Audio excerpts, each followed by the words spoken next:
Chris Mackowski of Emerging Civil War, and I am on the McDowell battlefield at the Sitlington Hill section of the battlefield, preserved by the American Battlefield Trust, managed by the Shenandoah Valley Battlefields District. Neat little orientation center here at the parking lot. I'm about to take a 2.5-mile round-trip hike to the top of Sitlington Hill that overlooks the federal position. It's where Confederate General Stonewall Jackson had stationed his men. He's got Edward Allegheny Johnson at the front lines and managing things. Of course, it's important to stay on the marked trail, make sure you bring enough water, make sure that you've got bug spray, watch out for wildlife, watch out for poison ivy, all that kind of stuff. And just be sure that you're realistically up to a 2.5-mile trip uphill, because trust me, this is uphill. This is such an uphill climb that there's even a sign here to warn us, moving uphill just like the soldiers did at the time. It's also important to note there's no cell service on this trail, so if I keel over from a cardiac arrest going up this hill, I'll be in trouble. It's a wonder any of the soldiers made it to the top to even fight.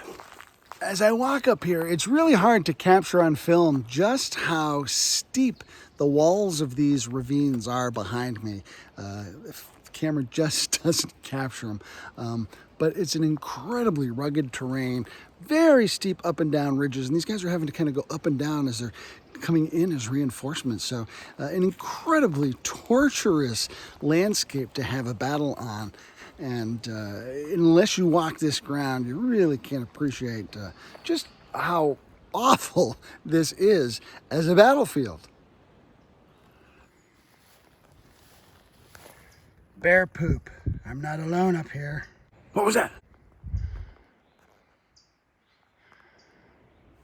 We're almost getting to the top, which you can see up there. This is the part of the trek I always feel like there should be a choir of angels that goes ah as it reveals the view to you and celebrates the fact that you didn't have a heart attack walking up here. Sitlington Hill, which I always want to mispronounce as Stiltington Hill, but it's not, it's Sitlington Hill. It consists of basically two humps. One Union soldier described it that it looked like a Bactrian camel, a two-humped camel. One's about 1,200 feet tall, one's about 800 feet tall. We're going to take a walk up to the hump that allows us to see down toward the Bull Pasture River and the town of McDowell beyond. I lied. If you walk all the way up and then just down the hill a little bit, you will not be rewarded with a panorama of McDowell, but it's all through the trees in that direction if we were able to see through the tree cover. It's grown up a little bit since the last time I was here. There is more bear poop though. Wicked windy out here, so we're going to take us back up on the other side of the hill and talk a little bit about this.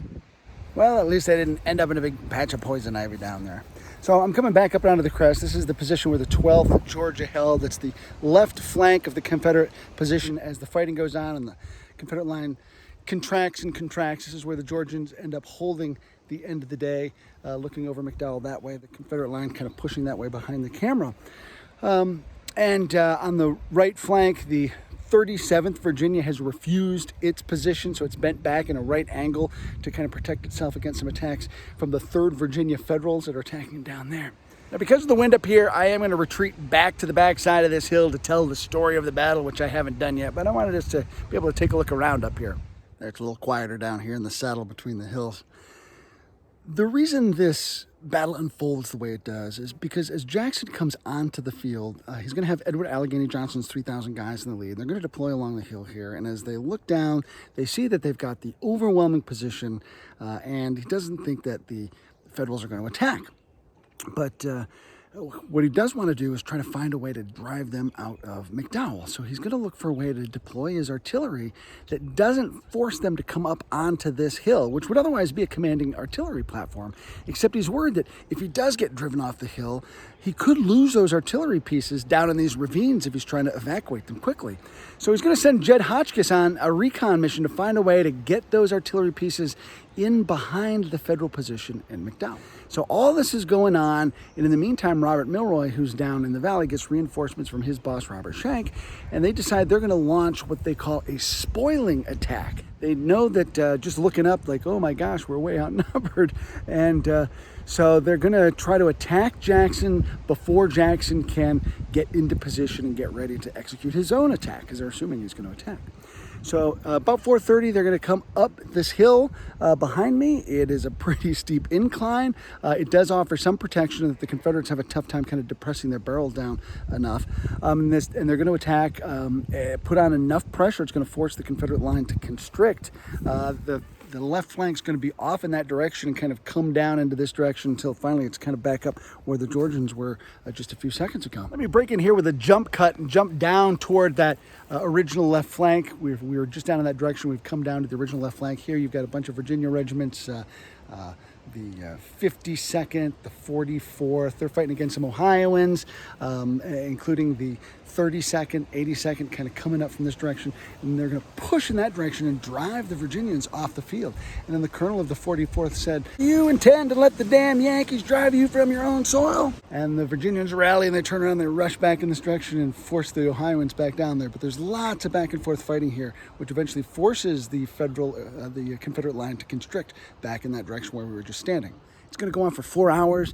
Dark's going to fall, the full moon's going to go up, and finally, under the cover of darkness, Milroy is going to pull his guys out back down into McDowell and then retreat, which is kind of what his plan had been in the first place. He's worried about getting overwhelmed. At first, one reason that the Federals have so much success, more success than anybody expects them to have, is because at first Johnson's guys were the only ones who were in here, but as the rest of Jackson's army gets up in here, the numbers tip in the Confederate favor. They're going to have about 6,500 guys involved here compared to about 6,000 Federals altogether. Johnson himself will be wounded at the foot, and as a result, he'll come up with a new nickname, Old Clubby, as he recovers and walks around with a walking stick. So he's out of the action early on in the Valley Campaign and come back into the war later on. Jackson, of course, will go from here back into Stanton and then launch the rest of the Valley Campaign kind of using his foot cavalry in lots of flashy ways, covering vast distances. So this is just the opening action of that campaign that will end up making Jackson famous. I was about to say infamous, but only infamous to the Federals. So we're going to go down to the village and take a look at stuff in McDowell itself in our next video. In the meantime, I'm Chris Mackowski for Emerging Civil War. We'll see you online and on the battlefield.